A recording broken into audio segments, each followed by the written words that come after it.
Hello guys, what is up? My name is Dan the Delight, and today I'm bringing you a Danilo FIFA 23 Team of the Week player review. 61k is the amount that I paid for him. 6 foot tall, medium high on the work rates, right footed, 3-star skill moves, 4-star weak foot. He's just come out in Team of the Week 11. He's 87 rated. He's got that extra boost on there. Centre back from Brazil and Juventus. So if you've seen any of my videos before, you'll know that we'll get into the in-game stats in just a moment, and then some gameplay, and then we'll go back to the in-game stats where I'll give my final verdict on if he's worth it. So 80 pace, very good for a defender. 75 shooting, not really needed, but 94 shot power is quite nice to have. 81 passing is pretty good for a centre back as well.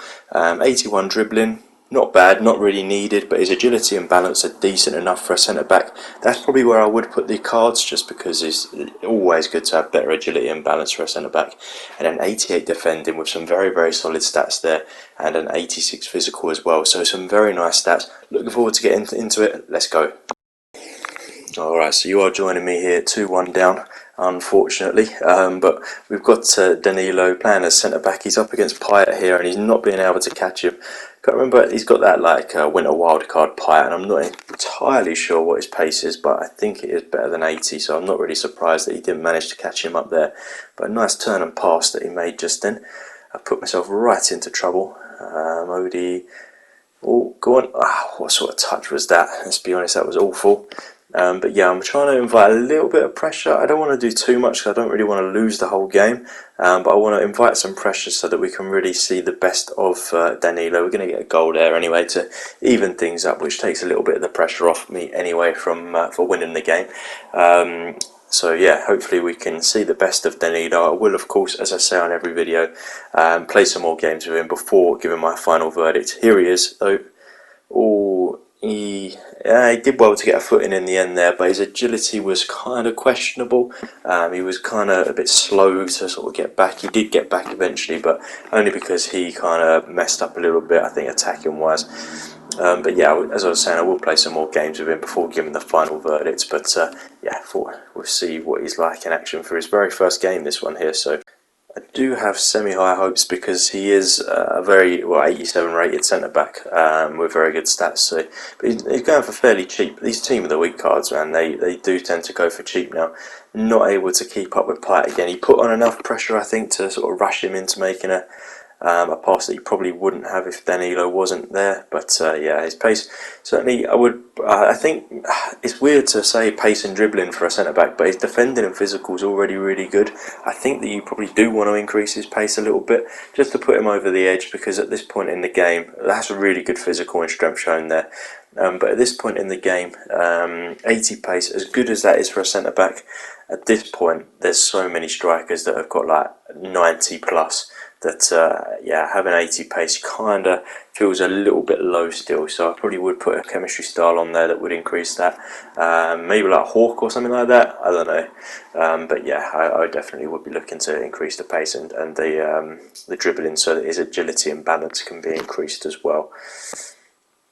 But there, he stepped forward really well there to manage to get the ball and intercept the pass that he was going to make. But I have been put out of position, and he's completely done me there. I left that completely exposed by rushing Danilo out, who made an initial very first good interception, but definitely left myself completely open for the second attack that came in. It did, unfortunately, Danilo's again, his agility there just letting him down. Yeah, his clearance didn't manage to get to one of my players, which was a bit annoying. Let's see what we've got here. He's been done again. That Payet, man, he's ridiculous, isn't he? Keeper does well. Can Danilo get the head? I don't know what he was doing there. Just sort of stood there looking at the ball like a bystander. Luckily, it didn't cause too much of an issue. We didn't end up in any sort of trouble, but could have done. So it is a bit annoying. Oh, yes. Harry Kane. We're going to do a review of him as well, so definitely, well, probably on the channel by the time that you're watching this, to be honest. So definitely check that one out as well. But yeah, I mean, Danilo's been decent. He's been solid enough. I think that we need to play some more games with him before I give any sort of real opinion on him.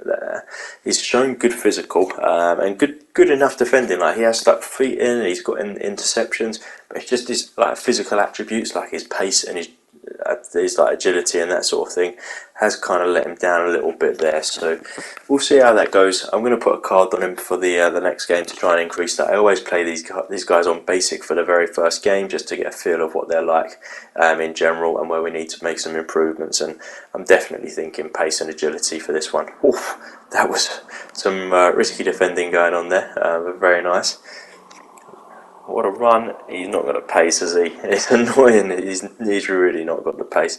Yeah, Kane could, or Danilo, sorry, could stop Kane, that's for sure. But yeah, unfortunately, we're not playing against Kane. We're playing against a very annoying Payet card, Quadraro, and I think it's Di Maria on the other side as well. So to be fair, he couldn't have found many more pacey players to play against in his very first game. So got to give him some slack there. But they are the sort of players that you will be coming up against. So it is that, you know, at this point in the game, good pass though from him there.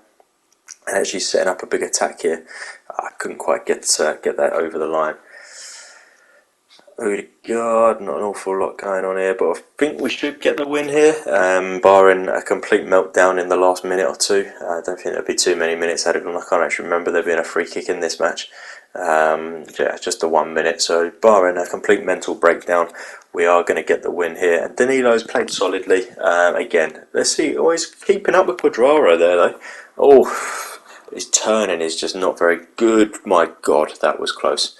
And that'll be game. So let's get back into the in-game stuff. Alright, so I played a few more games with him, and as always I'm going to go through it stat by stat and then give my final verdict on him. So 80 pace probably feels about right. I can't go any more than that. I think that you need to put a card on him. I don't think 80 pace is good enough at this point in the game, so I'd definitely put a chemistry style on that would improve that. 75 shooting, I can't really comment on. He's a centre back and I didn't notice it. I didn't have any single shots with him, so not going to increase or decrease that. 81 passing I do feel like can be increased. He had some decent passes that actually set up play. So I'm going to bring his passing up to an 83. Not a massive deal for a centre-back, but yeah, I'll bring it up. And then 81 dribbling probably feels about right as well. Again, as I said in the actual gameplay, that's where I put the other chemistry style. So one that would increase pace in dribbling, because I just feel like his agility was not up to scratch, and he did turn and get beat quite regularly. 88 defending probably feels about right though. His interceptions were fantastic, as was his defensive awareness, always in the right positions, and he always did get a foot in. It was very rare that he'd get beat one-on-one. It was just when he was sort of against someone that turned against him, that's when he got beat. Physical at 86, I'm actually going to increase to an 88. His strength felt absolutely fantastic. He could just run and barrage people if I was just going head on with him. So I'm definitely going to increase the physical up to an 88. So I've kept pace shooting the same, increased the passing, kept dribbling the same, and kept defending the same, and increased the physical. Is he worth it? 60k coins at this point? It probably will be cheaper by the time that you're even watching this, because these Team of the Week cards tend to go down in value pretty quickly. I'd say it's worth it, yeah. I'd 100% pick him up. Good links, and one of the better centre-backs that you're going to come across in the Serie. So hope this video has helped. If it has, please do give it a thumbs up. Hit the subscribe button for more videos like this. There will be a link in the description down below full of FIFA 23 player reviews. As always guys, thank you for watching.